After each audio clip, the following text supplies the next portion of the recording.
Masya Allah, la quwata illa billahil aliyil azim. Ahad pekan ketiga, pertemuan pembimbing Sufuk ring utama di pemulihan sebenarnya. Alhamdulillah bisa silaturahim sama Ustadz Thalabul Ilmi, belajar. Mudah-mudahan Allah berikan keberkahan ilmu dan keistiqomahan. Mohon doanya teman-teman, mudah-mudahan istiqomah di Sufuk, keberkahan pemahaman Al-Quran ya dan sunnah Rasulullah SAW, berikan keberkahan ilmu. Rabbi zidni ilman warazukni fahman, Allahumma faqih fiddin wa alimhu ta'wila. Ini lingkungan Palubas Habibur Rahman di pemulihan. Kita baru sampai dari Cilenyi Cinunuk ya. Ini berteduh dulu, ngadem di depan masjid pemulihan.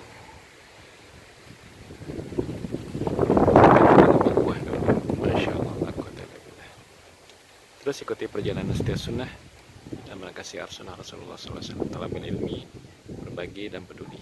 Mudah-mudahan Allah berikan keberkahan dan istiqomah. Dukung channel kami teman-teman, dukung juga pembangunan pembebasan lahan ponpes setia sunnah di kaki Gunung Melayang, insya Allah. Bismillah.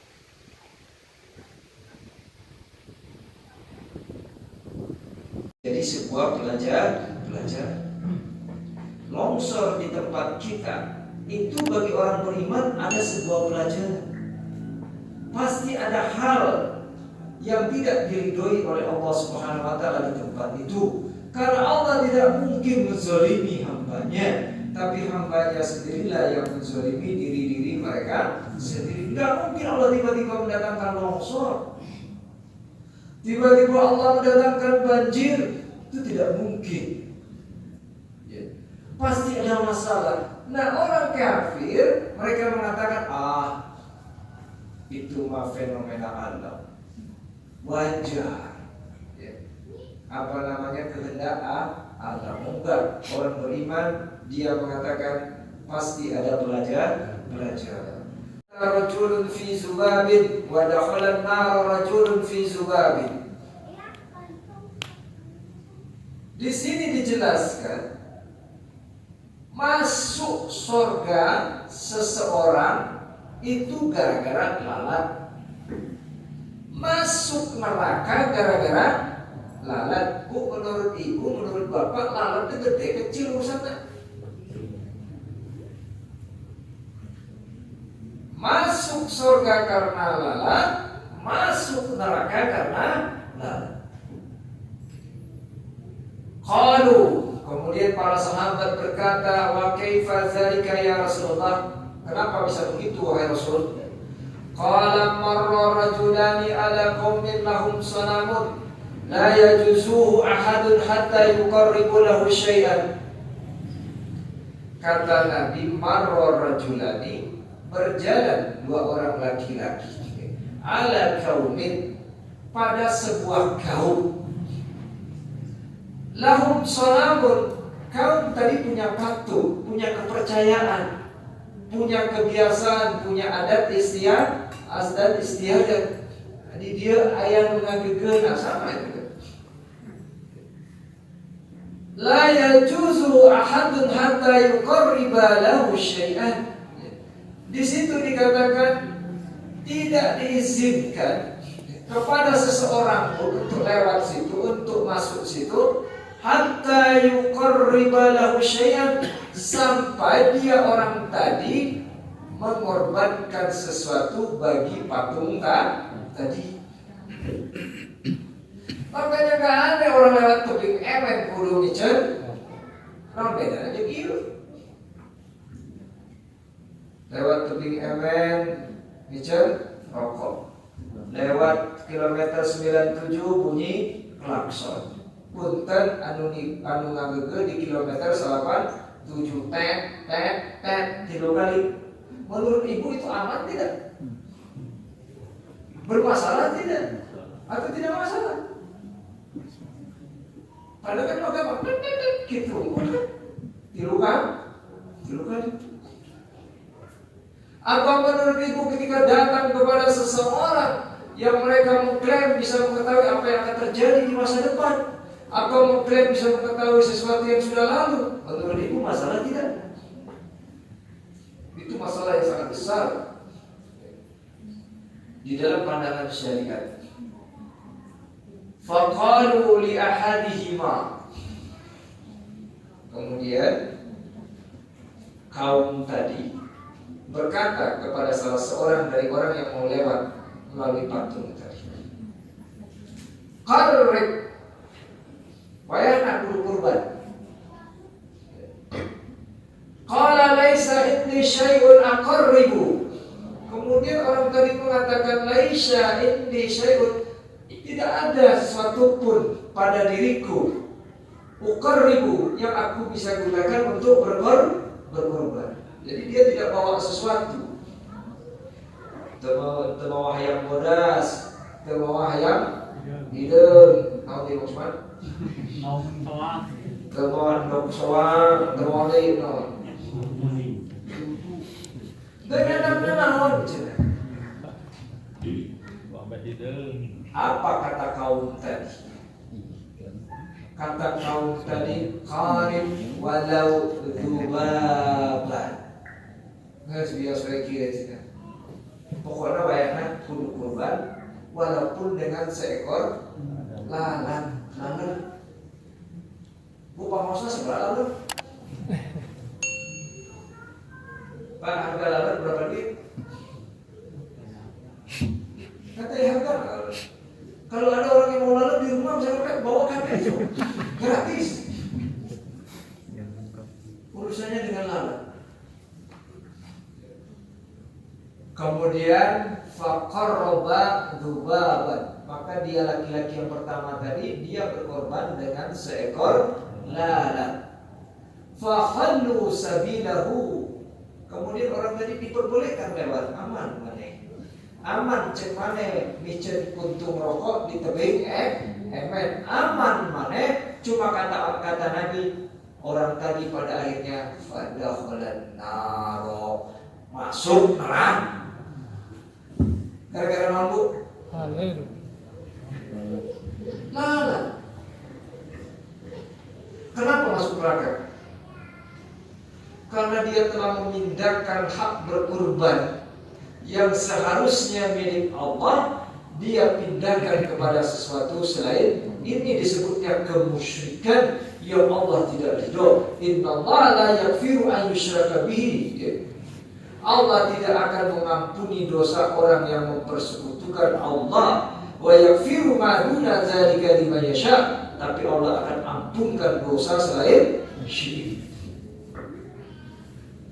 Di dalam Quran Allah berfirman, inna sholati wa nusuki wa ma yahya wa mamati lillahi rabbil alamin.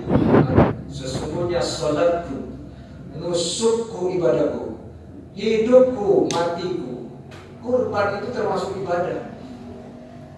Dan dia tidak boleh dipalingkan kepada selain Allah. Ketika ada orang ingin membangun jembatan, kemudian mengatakan ini terpengaruh jembatan ini karena ada penunggunya di sini, maka penunggu di sini berkomunikasi dengan kuncen, cek kuncen kudu masjid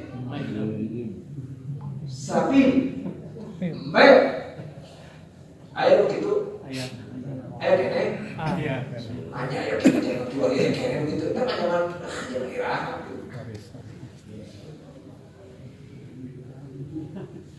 Kemudian Anda lakukan itu. Menurut Anda punya masalah besar nggak di hadapan Allah nanti? Sangat besar. Anda punya masalah besar karena Anda telah memindahkan hak berkurban yang seharusnya hanya milik Allah, Anda pindahkan kepada makhluk Allah. Anda dapat hukuman besar nanti. Kemudian orang yang kedua tadi berkata, faqala ma kuntu li uqarriba li ahadin syai'an dunallahi. Orang kedua ini tetap teguh dengan keakidahnya. Dia mengatakan, aku tidak akan berkorban kepada sesuatu apapun selain hanya kepada Iman yang ngelawan. Fadarabuhu unuqahu fadakhalil jannah. Akhirnya anu kadua tadi dideg-deg dabeunna oleh kaum tersebut. tersebut. Tapi apa kata Nabi? Orang kedua masuk urusannya karena Allah. Lalat kamu karena kepala sapi lebih gede kan? Kepala kambing.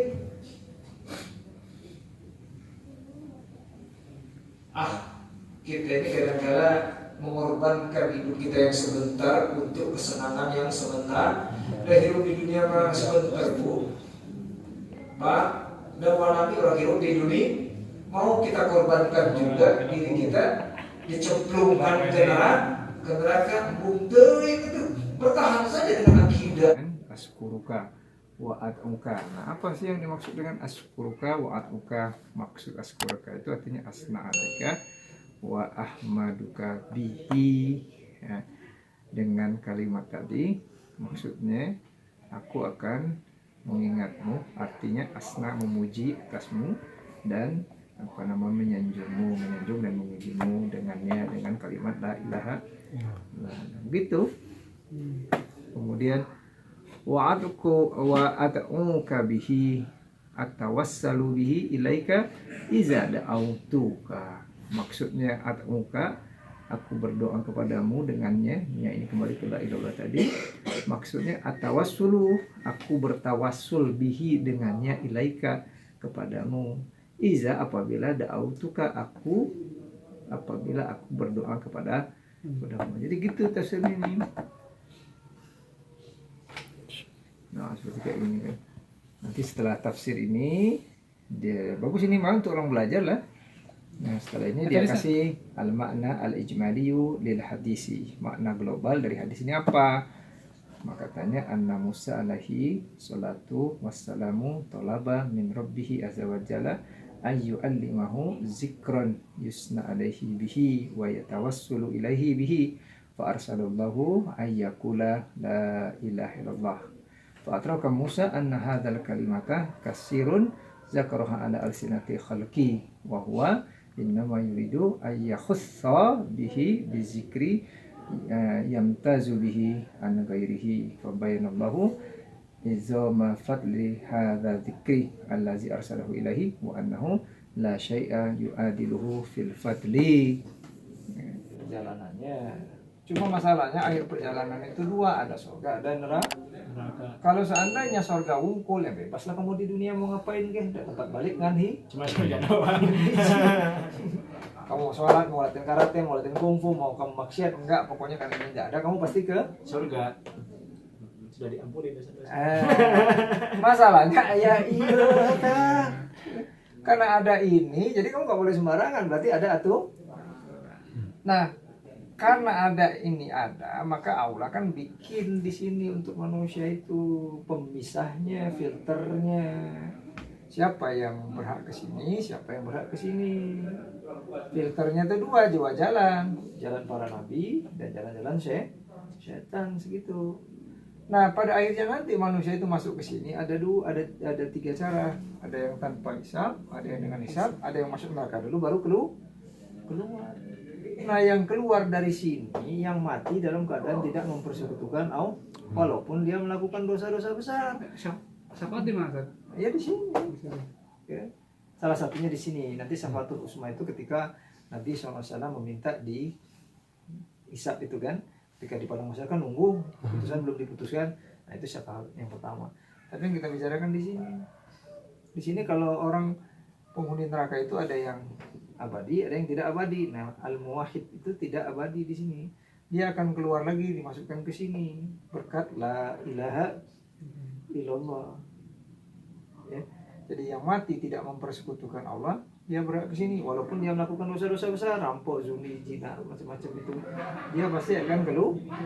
Makanya kesimpulannya apa? Kesimpulannya sangat penting belajar memiliki jaminan keselamatan. Dimulai dari firman Allah, wal awalu wal akhiru wal zahiru wal batin. Dialah yang paling awal, dialah yang paling akhir. Artinya apa? Awal akhir Allah nggak butuh sama makhluk, nggak butuh.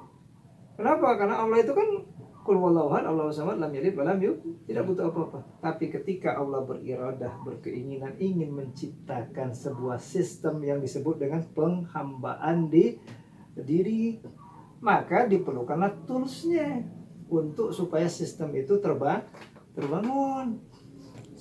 Nah sekarang Allah ingin menciptakan manusia untuk beribadah. Lah mana mungkin Allah menciptakan manusia untuk beribadah kalau tidak diciptakan dulu wadahnya. Yang ibadah di mana, kamu tempat ibadahnya di awang-awang di mana? Makanya memulailah kajian yang pertama, Allah menciptakan langit dan bumi. Yang pertama kali Allah ciptakan itu adalah air. Setelah air itu mengering, naik asapnya, Allah ciptakan langit 7 lapis. Kemudian bumi itu air itu mengering, Allah ciptakan bumi. Kemudian bumi itu bergoncang, Allah ciptakan gunung-gunung, kemudian pohon-pohonan dan seterusnya dan seterusnya. Oke, berarti wadahnya sudah ada kan? Nah, setelah wadahnya ada baru Allah berfirman wa isqala rabbuka lil malaikati inna ja'ilun fil ardi. Kalau nggak disiapkan wadahnya gimana?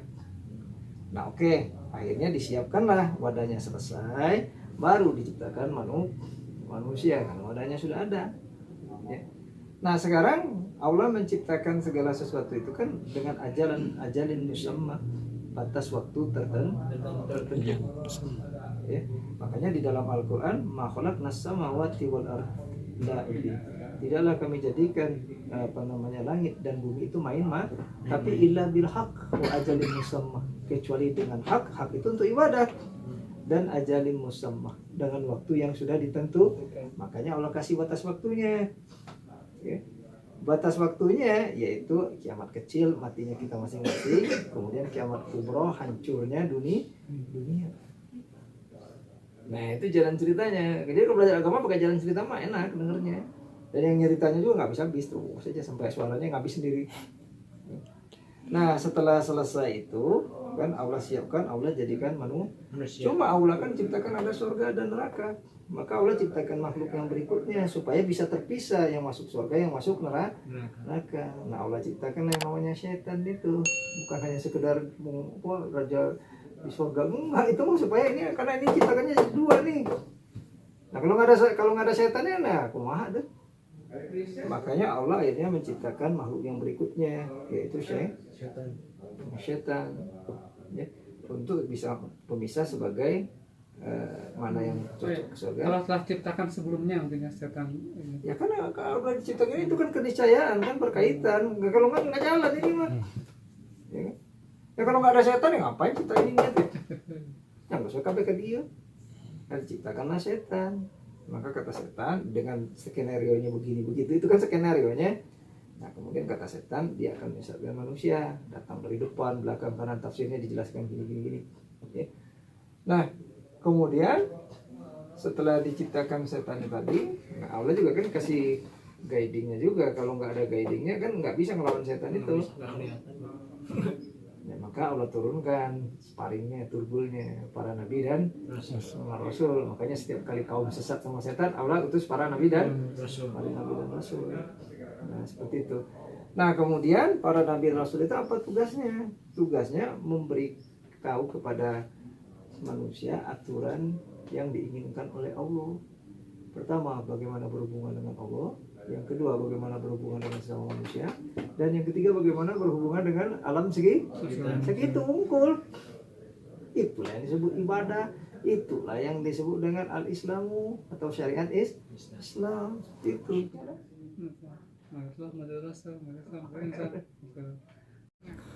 Masya Allah. Katak ini berkamuflase dengan batang kayu. Masya Allah. Nah, Kita latihan dulu.